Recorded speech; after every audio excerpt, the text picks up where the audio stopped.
Let's take a look at tomorrow's Sunday Mail for you in Queensland there, Scott.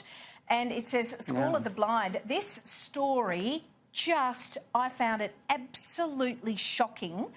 It says, a Year 2 teacher secretly drank vodka from a water bottle in class, repeatedly passed out in front of the students and recorded a blood alcohol reading of 0.34 after collapsing at school in an astonishing Queensland education scandal that spanned 2 years. Scott, she's been banned from teaching for 2 years because of her repeated blind drunkenness and will not be allowed back unless she can prove that she is dry. Now, this off the back of the story that the Daily Telegraph was running this weekend about a woman who crashed her car in Double Bay. It was sort of a school pickup, and I think her alcohol reading was about the same as this. I think it was 0.34, and the magistrate said it was such an extraordinarily high reading.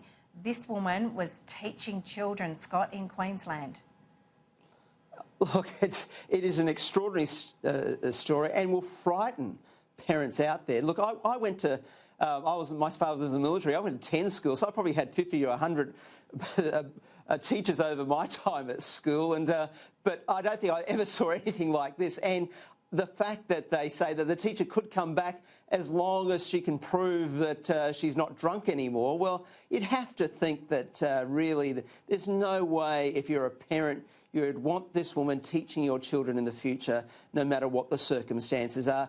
And God forbid what happened to those students. You know, as the story says, and it's a great yarn here in the Sunday Mail tomorrow, that this has taken 2 years to progress through the system here.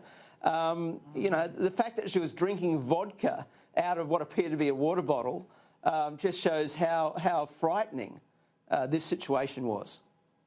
Yeah, unbelievable. I mean, you'd have to think, look, I don't know about you, Scott. I'm all for people getting a second chance. You know, you do the crime, you do the time. I think we all believe in rehabilitation, so I'm all for that. But if you were a parent and that teacher were teaching your children, you'd want them to have a breathalyser, wouldn't you?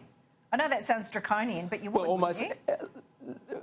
Well, almost like they put them in cars, the locking system, so you can only go into the car when you breathe into the machine. You'd almost want that in the classroom as well before she walks in. She has to test every time.